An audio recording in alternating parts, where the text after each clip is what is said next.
Hello and welcome back to Football 301. I'm your host, Nate Tice. We are here live reacting to Week 6 and a very funky and interesting day. Here I am joined to recap Week 6, like every Sunday, with my guy, Mr. Forverts, Charles McDonald.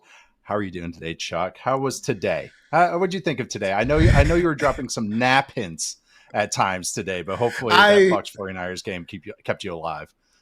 It did keep me alive just enough because I was looking at Raiders Titans, and like to me, like Week 6 is, I feel like it's a part of the season where you start to feel the injuries, like when you're watching the games on Sunday, where we've seen what happened to the Ravens, but like Ravens Rams, that has a ton of juice pulled out of it. The Bengals game today, obviously without Joe Burrow, I mean that's something that's not really fun to watch anymore. The Chargers have been decimated, but I did manage to stay up for that 49ers Bucs game, which was fun. We got to see MVP frontrunner, apparently, Baker Mayfield, do the thing again and lead the Bucs to victory. So I'm excited to see where this show takes us, because today was a weird day for the NFL. Yeah, it's what's your takeaway kind of day from these games? It's kind of like a good. Are we using that data point because of injuries? I totally agree with you, especially that Bucs 49ers game, very significant injury to Fred Warner, which we'll talk about when we recap that for 3 highs, 3 lows. But before we get into that, check us out on the Yahoo Sports Network, our brand new streaming TV channel, or on leading fast services, or on yahoosports.tv. Okay, I already hinted at it, but there was another game in the morning that caught our attention. Morning for me, early afternoon if you're on the East Coast or in Central Time. But we're going to start in in Jacksonville. For ups and downs, we got 3 highs, 3 lows of Week 6. All right, here we go. High number 1, the Seahawks beat the Jags. They are 4-2 and looking pretty good after the Jaguars were flying high after that Monday Night Football victory against the Chiefs. Seahawks win 20-12. Kind of a all over the place game for these offenses. Had some real highs. Some seemed in structure, for the Seahawks, and the Jaguars seemed like a lot of just good plays into bad plays into good plays, everything in between. A good play that comes back with a penalty because your rookie receiver / corner lines up off sides. You got drops, double catches, cool catch. It's just Jags are everything. They press every button every single game. They're just chaotic everywhere. But the Seahawks pull this one off. What were your takeaways from this game, my friend Charles? Of these teams that are now 4-2 with Seattle and Jacksonville, it just kind of felt like walking out of this game.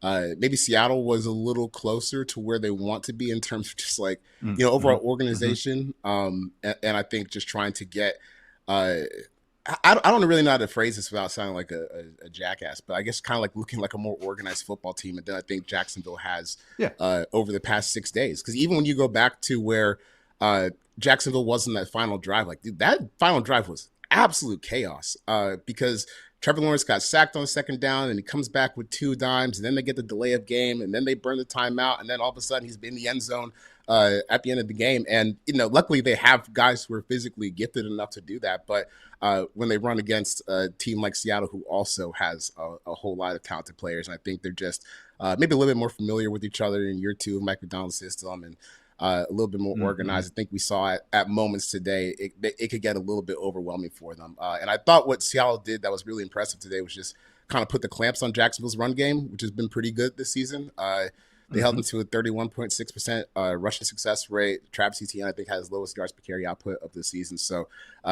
that's a really good football team, man. We've said it a lot. It seems like Sam Darnold's really settling in, and they got some big plays through the air today. And now it feels like they're kind of in the driver's seat in the NFC West after a weird game by the Rams today. Yeah. The Seahawks, it felt like the strengths of their team really showed up, but maybe it wasn't one of those strengths wasn't totally what I was expecting. So like the defensive line, that have to start there. They harassed Trevor Lawrence the whole day. Robert Hainsey was out, the center for the Jags. I mean, he's okay. That's why I kept trying to say to people about the Jags O-line.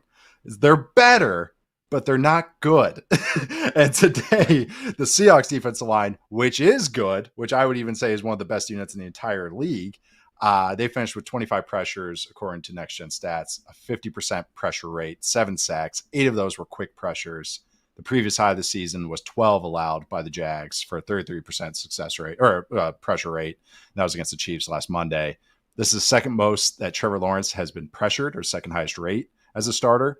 The most was 26 pressures against the Browns in 2023. It's the most he's ever been sacked. He's never been sacked for a seven split, which is not a very fun day. Nwosu had 9 pressures at 1.5 sacks. DeMarcus Lawrence had 7 pressures, 2 sacks. Byron Murphy had 7 pressures, 2 sacks. Bowie Mafe had 6 pressures. Leonard Williams had 4 pressures. Walker Little, the left tackle for the Jags, gave up 13 pressures and 3 sacks. 13 pressures. The Jags had 11 third and longs.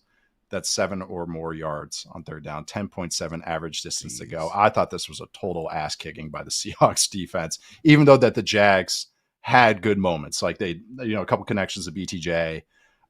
Again, there's some stuff off script, but I just thought that over this game, as the course of this game went along, that the Seahawks defense really controlled it, even with the DB injuries. Also, the other strength of this team, the Seahawks offense, was, the run game's kind of just average. And that's what I'll call it. Kind of hit and miss. It's not all perfect, but the passing game just so explosive. 6 explosive receptions today. They lead the league in explosive play rate or pass rate. 13.88 air yards for Sam Darnold.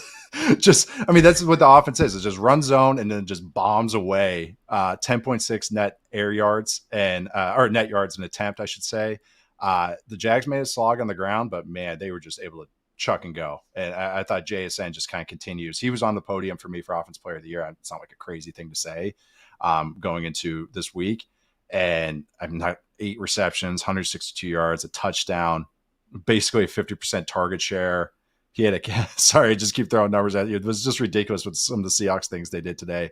He had a catch on 2 out routes, 2 screens, a hitch, a cross, which is like an over route, a slant, and a post and a go. So he ran the full route tree and he got a catch on every single one of those routes. It was just him and Darnold have just an unreal connection. So, man, any other kind of Seahawks takeaways? Because I really did think, I know the Jaguars are chaotic. They're still a fun team and a pretty good team and still had moments. But, man, I just really thought the Seahawks kind of really controlled this. Yeah, they got a lot of good players, especially on that defense. Byron Murphy today, he was kicking ass as a pass rusher, man. Yeah. And it's kind of cool to see, like, with Murphy and JSN, and shoot, you have to throw Darnold in there too now. Like, you're starting to see like the next core of what this team is going to be for the next long haul kind of. Right? Yeah, he had a big catch on the throwback today. That was cool to see. So.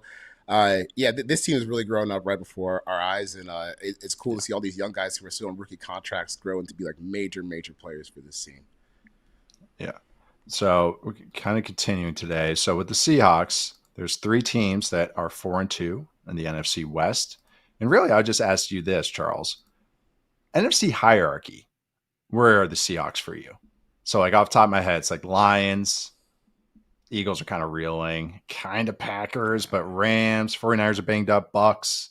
Where do you kind of have the Seahawks kind of in that pecking order? You have them like top 3? That's kind of what I'm thinking. I think they got it. They got to be near the top just with how kind of complete as the team they're looking right now. I know Tampa Bay and Detroit have better records, but we just saw Tampa Bay and Seattle go toe-to-toe last week, and it's just kind of hard for me to believe that Seattle, with how their defense is playing sans last week, that they wouldn't really be able to give anyone a good game and potentially, maybe win a game or 2 in the playoffs. I think, even though they're all 4-2 at the top of the division, it does feel like Seattle kind of has like control of the division because the 49ers are so banged up. The Rams are, a little hot and cold, and we'll see how nagging this Puka injury is. But the Seahawks, man, they got a lot that you can lean on, and a lot that you can repeat week to week.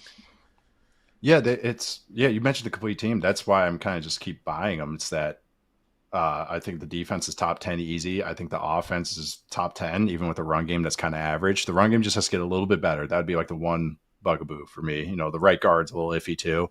They also have I think the best special teams unit according to DVOA. So it's like, that's not nothing. So when you're just kind of matching up these units as the season goes along, and then the playoffs come. Same with that's how I feel about the Rams too. It's like, I trust their offense. It's just the defense kind of I agree with you, hot and cold, matchup dependent. I'll put it that way. I think their Yeah, defense is yeah. more matchup dependent than what the Seahawks defense is. And that's, again, credit to what the Bucs keep doing. We'll get to them a little bit later. But before we do, we have high number 2, which it involved another NFC South team, involved an AFC East team. This is the Drake Maye, Spencer Rattler bonanza that happened at the Superdome today. Patriots win this game 25-19. That's a funny score. Also, we have a year 2 matchup tomorrow night with the Bears and the Commanders. And this kind of, a little appetizer for maybe that kind of, takeaways. We had Rattler, Maye.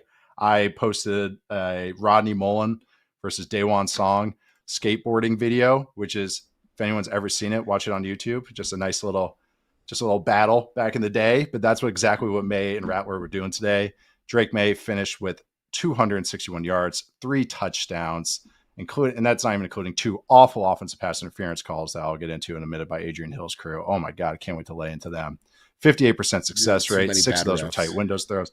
It was some of the worst reffing I've ever seen. I mean, I'm not even just exaggerating there. It was absolutely awful. 3 rushing first downs. The Patriots had 5 rushing first downs. 3 of them were Maye. He reached 20 miles an hour on a scramble. I thought he was awesome, and I thought Rattler was quite good as well. And maybe his best throw was the one off the Olave on the wheel route. But what do you think about this game? Takeaways about these two teams? How you feeling about the Patriots, Saints, Maye, Rattler? Man, after the game, I don't remember, someone on the CBS broadcast or whoever, whichever company was broadcasting today, they said Drake Maye is playing like a top 5 quarterback this season, and it's kind of hard to dispute, And I guess if you're not willing to say that, you could say, oh, he hasn't had the toughest list of defenses that he's played against this season, but it ain't like the Patriots have the Avengers out there, or a whole bunch of like star players around Drake Maye. Like this is we were even talking about today, like they still kind of call offense sometimes like they have a better offensive line than they do. And the receivers have been shaky. Like you're relying on Kayshon Boutte to kind of finally live up to this form of himself that was rumored to us like 6 or 7 years ago before he got to LSU. And a lot of that just comes back to this kind of supernova you drafted last year in Drake Maye. I just think it's cool to see just him take control of everything around him each week, and you're just starting to see like the athleticism, the playmaking, start to pair with experience, and it's cool. And it's funny though, because I was watching that game, and you're watching 2 young quarterbacks like who look like they have promising futures, kind of go toe to toe, but they're just not on the same plane. Like Rattler is, I think he could be like a quality starter, and I think he's got the tools to get a lot better. But then there's where Drake Maye is, and he's playing like someone who should be getting extended like today, if that was possible. Yeah, get out in front. Log him up. Yeah. Dude, that's what I used to do on the old Maddens, when you could sign your players to 10-year deals while they were like on year 2 of their contract, and just NHL do what the Atlanta Braves did, Yeah, get them early, avoid arbitration. No, it's cool. Like the first touchdown to Pop Douglas is like why I again excited about Mays, because the deep ball ability, his ability to create explosive plays with his arm and legs. And so that's what was funny about the first couple of weeks, was that it was all underneath. He was acting like old school Drew Brees. And then now today you got to see some of the big plays, the creation plays. Boutte is like playing really well. I just really like him. Like just a nice, like good hands, ball skills at the catch point, like boxing guys out. The 2 touchdown throws where it's great connection. I thought they were both good throws with good plays by the receiver as well. They're so sloppy on offense. Like you just say, it's not like the Avengers, it's the Thunderbolts out there. It's the Suicide Squad. There's some like Garrett Bradbury had a snap that was, it was wider than any of Maye's throws today. Like it was, I've seen pitch outs in baseball that were closer than that snap on 4th down that he had. And I think maybe you just summed it up, like where Maye feels like, you said top 5, and I know I'm a big fan, so I'm just trying to like avoid having any of these like big takes that are kind of get, blown up in my face. But at the very least, a top 8, top 10 guy right now, like at the very least. He's number 1 success rate right now. He's top 5 in EPA per play and EPA per dropback. So it's like, okay, there's underlying stats that are pointing at this too. While Rattler is 14th in success rate. And that's like, that kind of feels right. Maybe a top 5 and then more like a mid-level guy, but a 5th rounder that could be a fine starter. Like that's what you want. Like that's fantastic for Rattler. He has a higher success rate than Baker, Justin Herbert, Trevor Lawrence, Aaron Rodgers, Bo Nix, Caleb Williams, Kyler Murray, and Jalen Hurts this year. So, and I know success rate's just one stat, and there's other things to this, but it's like, that's kind of how he plays. Like, he's just a nice, efficient thrower right now. He had some explosives today. But back to Maye and back to these offensive pass interferences. So a couple of really nice throws, especially tight window throws. He had a pitch to Henderson on a play where he was under pressure, I think from Chase Young. And then he had a left-handed throwaway, just fun stuff. I know I'm just going play after play with him, but the offensive pass interferences. Okay, so the first one was a creation play by Maye, a little extension, throws it to Pop Douglas, makes a nice little miss, make a guy miss, runs for a score. A phantom, a ghost OPI that even they did the whole like showed every eligible receiver that they could call it on, and it was just even Gene comes on who always backs every ref that's ever been born. And he just comes on and is like, yeah, I don't see anything there. So I don't know what they're calling there. So that's already number 1. Number 2, they had 113 yards wiped away from OPI. So this is why I'm bringing it up. Yeah. Number 2 was a 3rd and forever. Maye, who's getting his jersey's getting pugged. Pardon? 3rd and 17 or something like that. Like, yeah, almost 3rd and 20. 3rd and forever. It's crazy. And this is why I like Maye, is because he understands the situation. So he's like, well, we got to get a first down. So I got to push the ball here. I'm not going to just take a little 4-yard check down. Gets his jersey tugged. It looks like Michael Jordan in Space Jam, and launches it. Perfect ball. And then, okay, so they call it push off on Stephon Diggs, and his hands did go on the DB, but there's no extension or like push. It was just the DB was trying to make a play on the ball, so it looked like that. The field judge, or the side judge, who's literally right there, doesn't call it. The down judge, who's the guy on the line of scrimmage, he's 30 plus yards. I watched all 22. I was going to post it, but then I realized I was going to get in trouble if I did that. I had an arrow pointing at him and everything. 35 yards from down the field, throws the flag, like just launches that thing, and they don't wave it off. And I was like, you're going to call it from 35 yards down the field? I haven't seen a PI like that called in forever. Hey, had me looking up where this crew was from. That one of the refs was from Grambling State. I was keeping my eye on that just in case. I was like, hey, because I like to lay in refs, but these are some of the most egregious ones I've ever seen. But yeah, not to take away from what Maye and that passing game's looking like. The connection he has with Diggs, Henry, Booty now. Kyle Williams was getting in there, drew a defensive pass interference as well. So some really nice play going on. The only thing I got to add is you're preaching to the choir here on that New Orleans home cooking, man. I know exactly what you're talking about. It's a real phenomenon. It is a very. I wasn't going to say anything, and then I was like, wait, yeah, I'm good here. No, yeah, yeah, you're good here. I know my audience here. That's a real thing. Look it up, man. I'm not going to do the research for you. Do it. I was checking out. I was like, hey, Adrian Hill's from Buffalo. Are we keeping an eye on that? Like, it's just they get scared of these. They get scared of these Saints fans, man. I'm telling you. Oh, maybe it's a great atmosphere. I'll admit, Superdome's probably my favorite stadium still to this day. I will say that. So I get it though, because they're on top of you. It's very vertical. It's very just those Saints fans maybe bullying you a little bit, but no, it was an entertaining game, and that would have been a good slop watch kind of candidate. But I thought there was some fine QB playing, and I thought Maye was fantastic. I mean, just like the rushing success rate was like 30%, and his passing success rate was nearly 60%. It's like, I kind of see what the difference is here with the Patriots game plan and what they should be doing. All right, high number 3. This was the late afternoon staple. This was the Bucs beating the 49ers. The Bucs are now 5-1, all close games, but they win this one by double digits. Baker getting a lot of MVP pub, especially from Tony Romo. I had an insane sequence, though, with the scramble on 3rd and 14, I think it was, where he just made like 2 guys miss, made another missed tackle, and then he launches the one to Tez Johnson, who made a nice catch for the touchdown. But what were your takeaways? It was a great catch. And then Fred Warner gets hurt, which is significant, and I have a stat that points exactly how significant. But what were your takeaways about Baker and the Bucs going 5-1 against the 49ers? Well, one, Kyle Shanahan just announced that Fred Warner will be out for the rest of the season. He's getting the surgery on a dislocated ankle. So jeez, it sucks. Just crushed with injuries right now.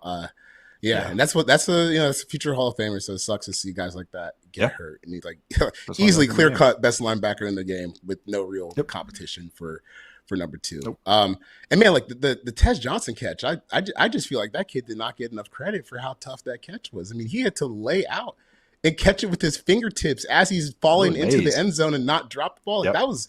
that was incredible. So man, like they're clicking on all cylinders.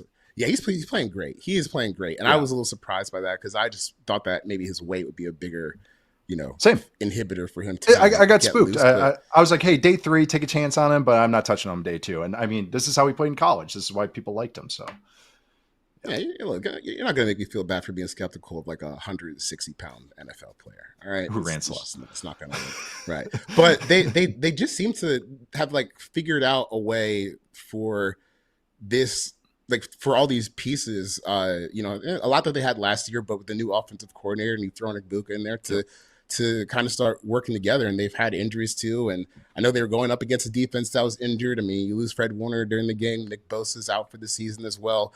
It's going to be tough for them to stop an offense that has this much firepower, but still, they went out and executed. And the past 2 weeks, man, if they can keep this level of if they can keep this level of production up, like they're real Super Bowl contenders. But I'm still not in the space where I'm going to say like Baker is the MVP of the league or he's a front runner for the MVP.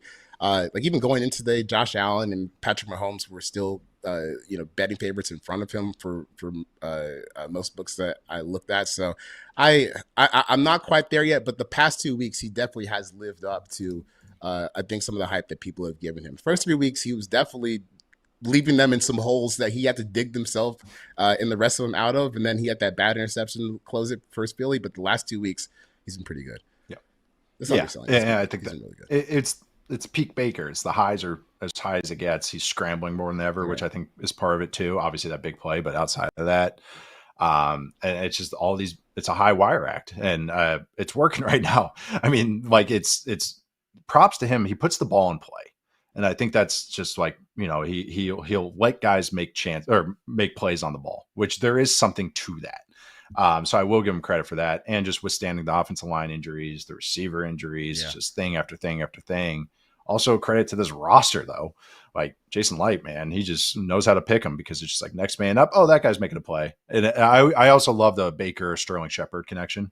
As far as just those two on the field, it's so funny. It's just like the guy. I love the random QB receiver connections in this league, like that just form. And obviously they had time in Oklahoma, but it's like you can tell we trust them still to this day, which I think is so funny. It's nice to have as a backup. But no, I think this game really helps me in my mind to like, okay, justify what the Baker hype is. I agree with you. I think Josh Allen still is my number one guy, but it's like, if you want to say in top 5, I throw Baker in there, throw Daniel Jones in there because that's what they got so far. But there's other guys that I think are playing very, very well too. Vita Vea, one of those guys. Pat Mahomes, most underrated player in the league. That's right. Most underrated player in the league, in the world, in any sport. Vita Vea was literally too big for the 49ers O-line. Like literally too, even against Pooney, who's no like small person. 49ers averaged 2.6 yards per run when Vea was on the field today. 4.2 yards on the plays he was off the field. 16 run plays he was on the field. 3 tackles, 1 stuff, which is a tackle for 0 or negative yards. I did think he had the penalty as well. Fun run game stuff. I thought from the Bucs offense, the Sean Tucker TD was pretty cool. Getting to it, like how they got to counterplay, and that's why I just really think this offense is cool. Like even if the run game isn't perfect, they still try stuff and it's well designed. But I also want to talk about the Fred Warner injury you mentioned. I think it was a dislocated ankle that he got, and one of those counter runs that I just mentioned was on the play that Fred Warner got hurt. So it was felt. Notice how many throws Baker threw over the middle. Like it was just time and time again between the hashes, just stuff over the middle, and that's what makes Fred Warner so good. I've compared him to like a center in basketball. Like it's not just the plays he makes, it's the plays he takes away, like that he negates. Like the quarterbacks don't even try to throw into his area. And when they do, they're throwing underneath. They're not getting explosive plays over the middle of the field. And so this was the fourth most yards per attempt the 49ers defense has given up over the middle since 2018. That was Fred Warner's rookie year. This is from our friend Keegan Abdu from Next Gen Stats. Mayfield averaged 4.9 yards of target separation on those throws. That's the second most allowed on passes over the middle by the 49ers in the game since 2018. So that's eye test matching stats right there. Just perfect. And matching truly a player's loss, for that 49ers defense. And I was getting excited about like, man, next man up for the 49ers. This guy's healthy. Like Malik Mustafa's coming back. All right, we still got Fred Warner. Michael Williams is playing better. Okay, Upton Stout looks great in the slot. Like, okay, and you still got okay. Like I can see this vision where they can keep competing. And it's like, oh no, Nick Bosa's out, Fred Warner's out. It's just like, oh, okay. We got Juwan Jennings and Kyle Shanahan fighting multiple times on the sideline. It's like, oh, okay. It's like I was trying to talk myself into them, and they just spraying me with cold water. So I kind of feel for the 49ers who just keep competing, but just keep losing bodies to major stars. It's crazy. It feels like there's more teams like this every year where they just get decimated. I mean, Baltimore's another one. Man, it sucks because it's still 11 games left, man. You got to keep going. Can't stop here. I know the Bengals wish they could pull the cord in this season right now, but you got to keep going. Competing with got Joe Flacco out there lobbing it up. It was, you don't want to see that. That was very surreal to watch that game. Yeah, I had the little tri-screen and my multi-screen up. It was surreal to see him there, and I'm like, yeah, he's going against the Packers. I just watched him recently. We'll get into, I know it's Bengals. We'll get into some Browns thoughts later. All right, low number one though. The Cowboys fall to 2-3-1 just because they just want to have that kind of record. The Cowboys feel like a 2-3-1 team. The Panthers beat them though. This is also a credit to the Panthers. Panthers winning 30-27. I want to ask what's going on with the Cowboys, but can I just share a stat with you? This was the highest rushing success rate that the Cowboys defense has allowed in a game since at least 2013, including playoffs. At least 2013. So potentially the highest ever rushing. 68.6% of opposing teams' runs or the Panthers' runs today were successful. And it's not like they did on like 15 carries. Rigo Dowdle had 30 carries for 183 yards. He had 20 successful runs today. Wasn't stuffed once. He had 4 runs of 10 or more yards. That's the issue with this Cowboys defense. But what else did you have? What else did you think of this game? Because that's what just popped out to me, was just the jabs to the face that this defense just took for 4 quarters. I wanted to see going into this game, like, all right, how bad is this Cowboys defense? Because like we will learn right now with some of the stuff that Carolina has put on tape this year. And look, I know they're 3-3. I know they beat my favorite team 30-0. They're not. That's not a good football team. Like it's obviously not a good football team. And man, I felt like every time I was looking over at that game when the Panthers were on the field on offense, they were just ripping up and down the field. It looked easy for Bryce Young. It certainly looked easy for Rico Dowdle, who basically predicted this performance last week going against his old team, and definitely feels some type of way about not being in Dallas anymore. And I guess I kind of feel him on that. But shout out to him for getting that dub today. I just don't even know where you go from here if you're Dallas. I guess you just kind of keep toughing this season out, but you're looking at even next year when you start to have pieces to rebuild this defense. You're so far away when you're getting cut up by Bryce Young and where that Panthers offense has been for the majority of the season. So it's a good thing they have Dak Prescott, because if not, I mean, none of these games would be even close to competitive. They're in a really, really bad spot on defense, and I think it's kind of embarrassing that they even let it get this bad. Because now, honestly, I'm looking at this and saying, even if you had Micah Parsons, this defense is still probably going to struggle, because you throw in that's how far away they are. Like, you could throw Micah Parsons back into this defense, and it definitely changes some, and you can probably close out some games a little bit better. But man, you're still not good on that side of the ball. Still really, really not good. And I'm just like looking at them, and it's not like, that's the thing, is they're so light up front. And that, they could make a living like that by, okay, you get a bunch of big plays, it's boom or bust against the run. That's kind of how they played before. Unless, they had Jonathan Hankins or when Leighton Vander Esch was still there, like at linebacker. But right now it's like the spine is just small, like not making plays. I like Osa Odigizua, but he's a gap shooter. Kenny Clark has always, that's why the Packers have a run game woes for years, not just because of him, but partially because he, go rogue. He'll backdoor some stuff and leave a gap open. And it's not like the ends are very big. Fowler has always been a pass rush first kind of guy. Azaraku, who I like, is a little light in the pants as well. Like those guys just aren't big players that can just hold up.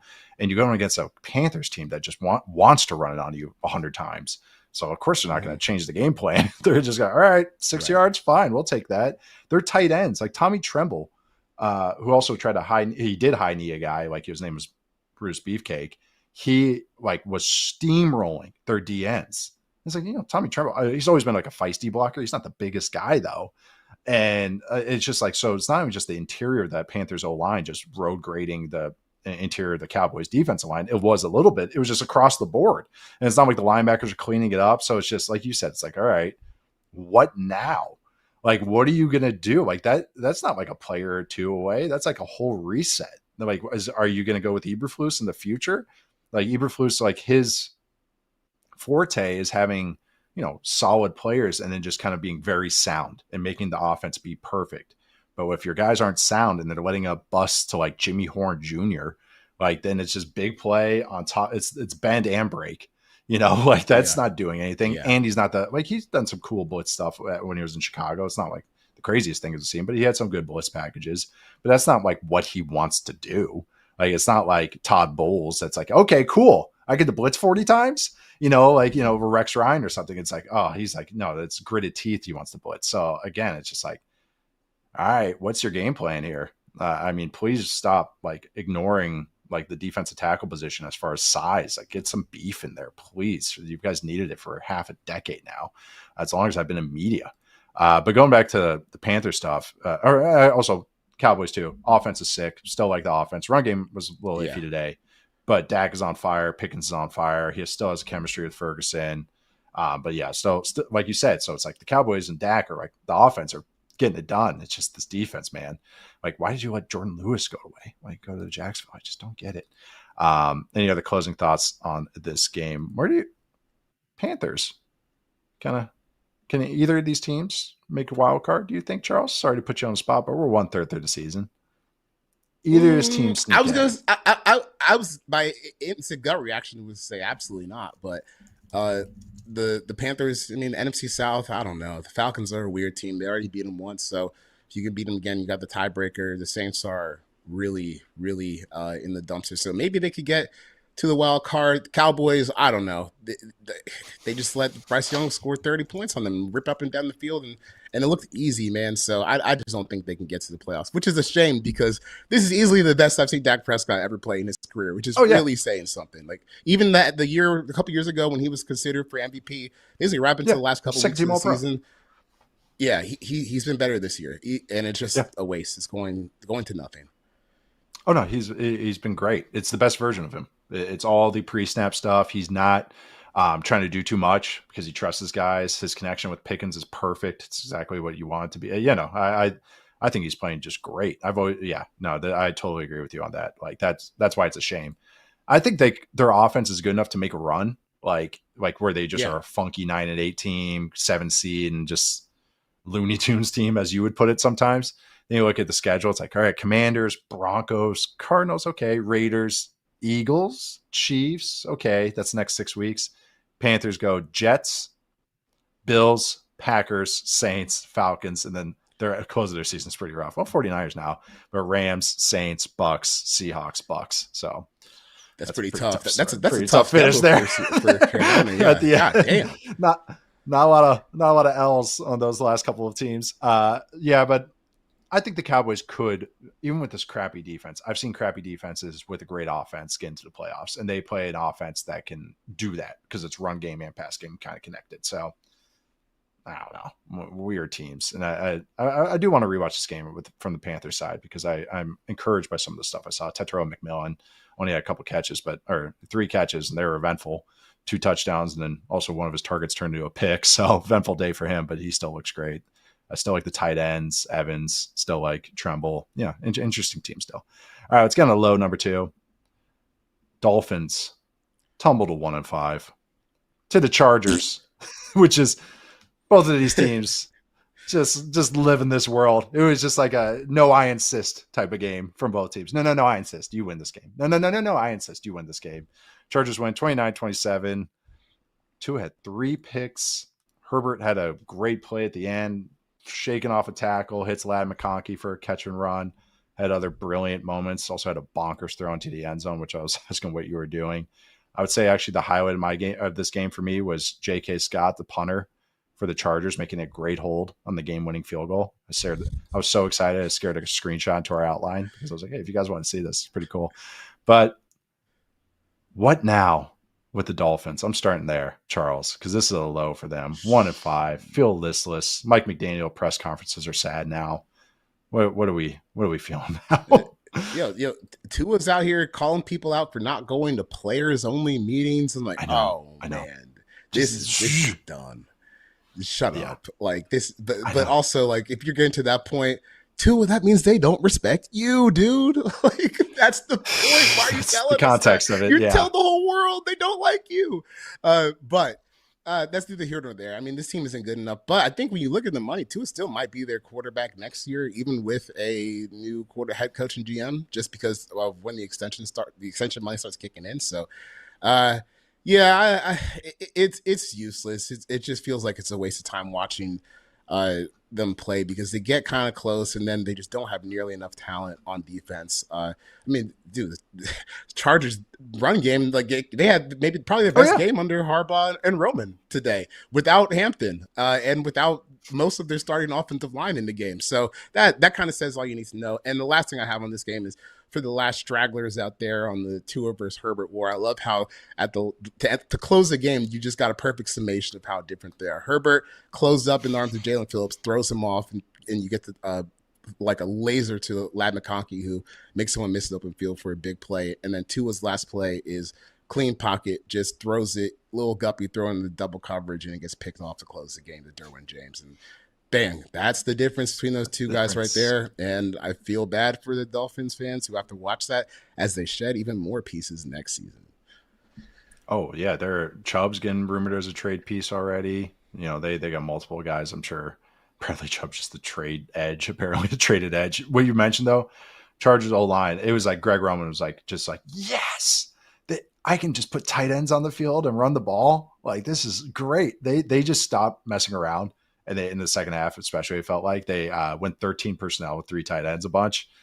16 plays. I looked it up. 95 yards, 1 touchdown. That Vidal bootleg touchdown that he had on the pass play in the red zone, but 50% success rate.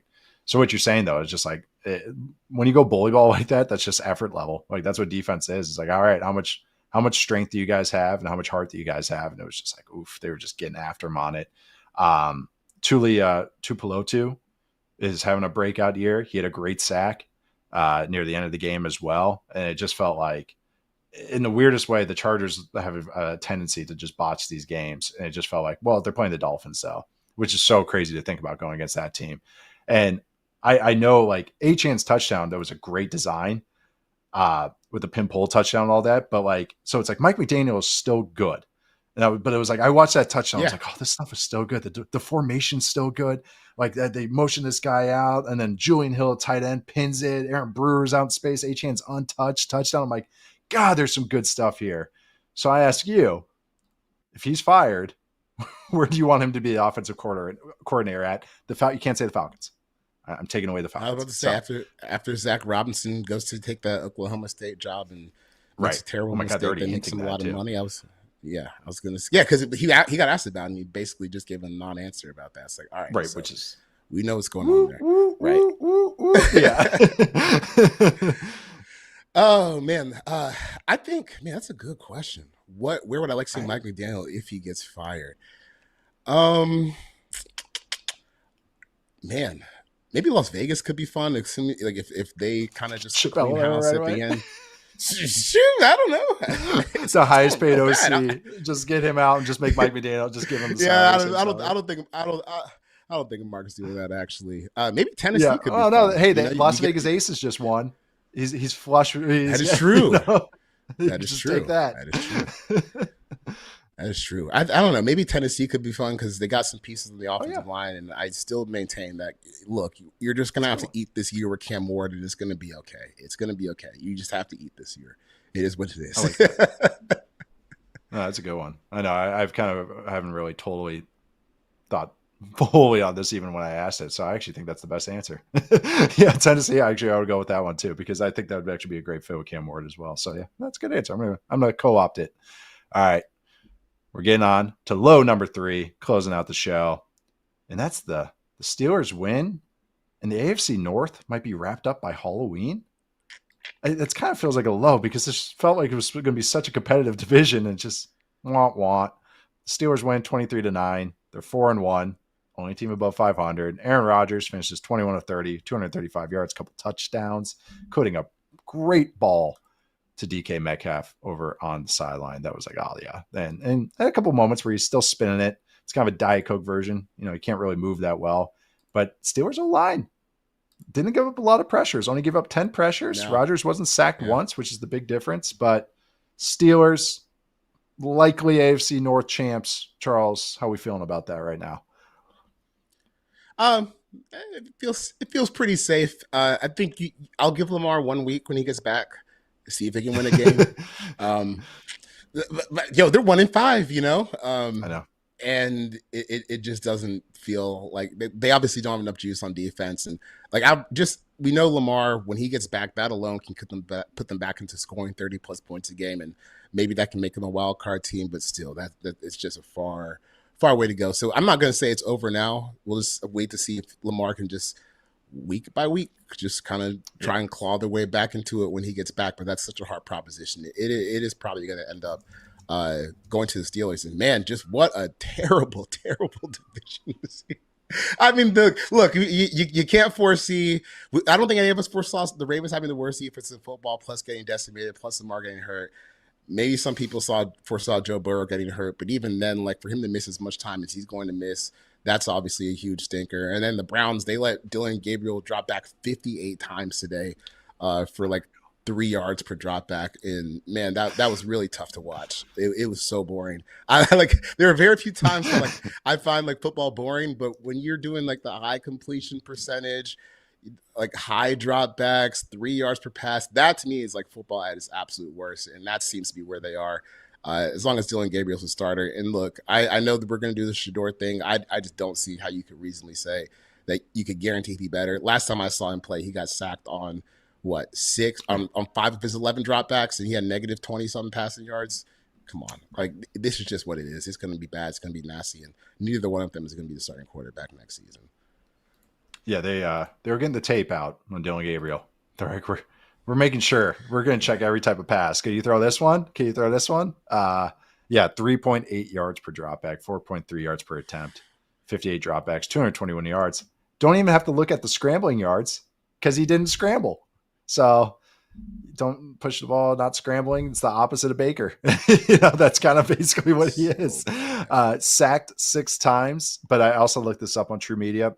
This is the 6th most dropbacks in a game by a rookie since 2013, which is kind of like the last verified year for True Media. But that's the most since Tua in week 17 of his rookie year in 2020 against the Bills. So that felt like a lot of dropbacks for a rookie, and it was a lot of dropbacks for a rookie, especially Dylan Gabriel. And it was like nothing felt like anything was outside the numbers. It was all over the middle of the field in between the hashes, which isn't the worst thing, but also it's like, can you push it outside? So yeah, again, I wouldn't recommend starting Shador either because I agree with you based on what I saw at the end of the season or end of preseason. And I just think Gabriel actually like does some things to give you a chance, but it's just such a young team and such an incomplete team right now, like full blown rebuild team that I feel like there's going to be a lot of this. I'm just with the Steelers. I'm just like, this feels like the Tomlin special plus, Rodgers can do enough. This is the best QB they've had in years. And it's like average, which is like, again, before the season, that's kind of like what I was saying would be a good year. If he finishes as the 18th best quarterback in the NFL, I think they can function because the O-line is playing decent. It's not the sexiest offense. You got Darnell Washington, the mountain that rides, going for big plays down the field. A lot of Jonnu Smith, but they're getting it done. And then like they can do enough on offense, and then the defense kind of was finding its way. But again, you're going against the Browns, so gotta kind of like need more data points to like make any bold statements about where I'm at with the Steelers defense. They played the Bengals on Thursday night, so great. And then we got the Packers after. I know, right? I know. That was like, oh, yeah, just kind of defeated this whole thing. Then they got the Packers Sunday night. That'll be fun. Then they go Colts, Chargers, Bengals again, Bears. Okay, so they got a funky schedule. And then then Bills, Ravens, Dolphins, Lions, Browns, Ravens again. Okay, so like, there it is. That's where they end up, 10-7 or 11-6 after getting off to such a hot start. That's where it is. You mapped it out right there. Yeah, just that. Yeah, but as soon as you started saying, I heard Ravens and Bills, I was like, oh, there it is. There it is. Ravens, Bills, Bears, Lions. They got Ravens twice in December and January. So if Lamar does come back healthy, that's the like Ravens push for this anything. But the Bengals are a mess, even though they had a little heart today. Then we got the Browns or the Browns, but it's basically if the Ravens just have to get healthy or Lamar has to get healthy for anything to happen. And then other than that, though, it's the Steelers and Tomlin and Rodgers magic. We got a Myles Garrett quote today from Mary Kay Cabot. Asked Myles Garrett if it's harder and harder to dig deep and keep pressing on amid the losing like it was for Browns Joe Thomas. And he just said, yep. So hey, Myles, no one told you to sign that contract, man. No. And it was funny because people are going, money. Why'd he sign that money? He's literally Myles Garrett. We just saw Michael Parsons do the same thing, right? He got a lot more than Jerry was going to pay him. If you forced your way to the market and you are Myles Garrett, you can get paid more than what Cleveland paid you, and you can play for a better team. But I like the only nail that I need closed on this door is what plan did they possibly sell you on Myles to come back to this? When he said he approved of the quarterback plan, was it? Yeah. What was the plan? If this was it, then you can't be trusted. Come on. You, as someone who hits quarterbacks as much as he does, should know a bad one when he sees one. I know. It was and he's played so well against the run this year, and then today he was kind of. I want to watch what the game plan was. I want to see how they kept him out of the game, but it's one of those things where even when he signed in, he said that quote originally. It was like, and it got everybody excited, and then it was like, "This is the plan." Okay, all right, move on. But we're moving on. We're closing it out today. I'll be back on Tuesday with Matt, and then Thursday with you, Charles, to preview Week 7. We're already past that 1/3 mark. We'll have more takeaways on Week 6 with Matt Harmon on Tuesday. I'm Nate Tice. You can find me at Nate_Tice. That is Charles McDonald. You can find him at 4verts on social media. Subscribe to us, follow us, rate us wherever you get your podcast. Please 5 stars. Also watch us on YouTube on the Yahoo Sports YouTube channel. Throw up the 5s. YouTube channel, and you can also watch our live shows there, like this Sunday recap show. I'm also doing video series where I'm breaking down some plays. I did the Commanders and the Bill run game from last week, so that was pretty fun. So make sure to check that out as well. Thanks to Stone, Austin Madison behind the scenes. Thank you all for listening. See you guys next time.